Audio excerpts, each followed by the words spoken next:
Bien, vemos ahora este caso que dice lo siguiente. Nosotros tenemos unas ecuaciones, ¿sí? Una ecuación vectorial que es xy igual a u al cubo más b cubo y u por b menos b cuadrado, ¿no? ¿Qué es lo que nosotros tenemos acá? Básicamente dos ecuaciones con cuatro incógnitas, ¿sí? Hay que, digamos, obviamente como parte del ejercicio sabemos a ciencia cierta que ambas pasan por este punto, que es el 2, 0, 1. Y la idea con esto es encontrar todas las derivadas parciales que pasen en 2, 0. ¿Sí? Entonces, ¿qué es lo que vamos a tener nosotros? Primero, ¿sí? Ya hicimos conceptualmente la idea de que tenemos cuatro variables, que son x, y, u y b corta, y dos ecuaciones porque son las dos componentes vectoriales de esta igualdad. ¿Ok? Entonces, planteémoslo como ecuaciones. Tenemos la primera que dice x es igual a u al cubo más b al cubo. La segunda que dice que y es igual a u por b menos b cuadrado. Primera cuestión es tratar de chequear que las ecuaciones pasan por el punto 2, 0, 1. ¿Qué quiere decir esto? ¿Qué es 2? Es básicamente el valor de la primera componente, que es en x. ¿Ok? O sea, 2 iría acá. En el caso de 0, para el caso de y, ¿sí? Y 1, en este caso tenemos que pensar lo siguiente, porque esto puede llevar un poco a confusión, pero para que se entienda un poco la idea. Nosotros vamos a tener, básicamente como en este caso, la definición clave es esta, que u es igual a, o es función de xy, y que b también es función de xy. Entonces, ¿qué ocurre? Los puntos clave acá en este caso son x sub 0, y sub 0 y u sub 0, y el otro que en este caso sería x sub 0, y sub 0 y b sub 0. ¿Y por qué lo pensamos de esta forma? Porque ambas gráficas comparten este punto. Entonces, u sub 0 en función del 2, 0, es decir, en función del xy, nos va a quedar como, en este caso, 1. Y lo mismo para b. b en función de 2, 0 también nos va a quedar como 1. Por este mismo motivo, porque ambas funciones comparten ese punto. Entonces, cuando reemplazamos todo en la ecuación, ¿sí?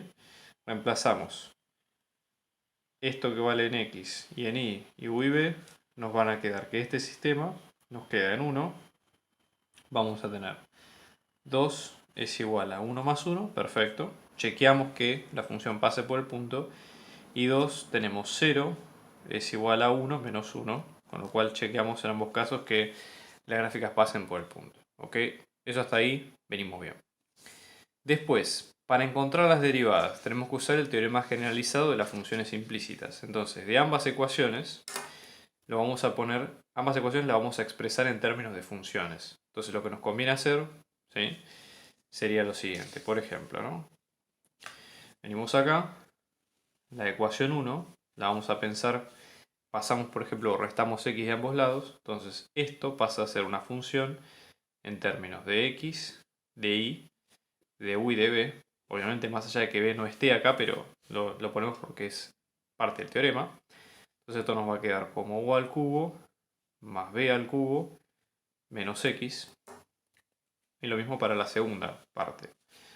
La función 2 en términos de x, de y, de u y de b nos va a quedar como u por b menos b cuadrado menos y, por el paso restando del otro lado.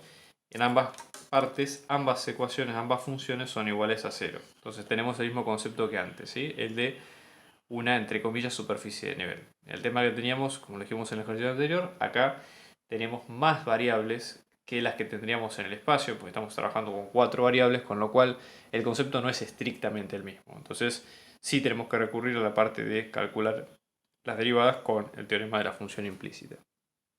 Vamos entonces a calcular las derivadas, ¿sí? De estas dos funciones, las derivadas parciales, y luego, ¿sí? Tenemos que hacer el desarrollo matricial para encontrarlas en el punto que nos pide.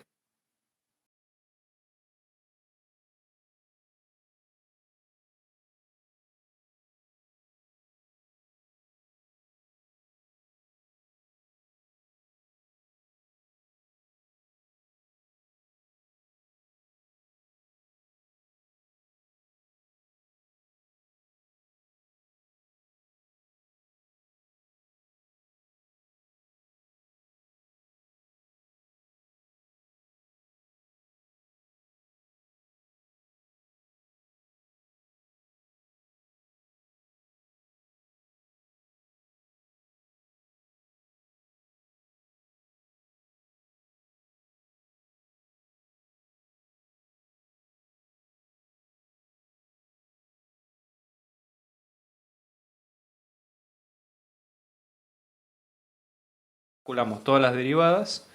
Ahora lo que hay que hacer es incluirlos en la matriz de derivadas, es decir, las derivadas parciales de las funciones u y b respecto de las variables x y, que eran de las funciones que habíamos dicho al principio, nos van a quedar como derivada parcial de u respecto de x, luego tenemos la derivada parcial de u respecto de y lo mismo para b, ¿no? b respecto de x y de b respecto de y, que son las mismas que calculamos nosotros al principio, ¿ok? Las que finalizamos de calcular recién.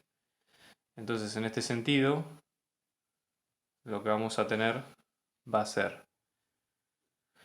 un sexto, un medio, un sexto y menos un medio. ¿Sí? Entonces, esta es la matriz, digamos, de que tiene todas las derivadas implícitas, que son las que nos pide buscar la función, y lo importante acá es, como vimos recién, que son cálculos largos, tratar de tener cuidado con la nomenclatura y todo lo que se usa en cada uno de estos casos.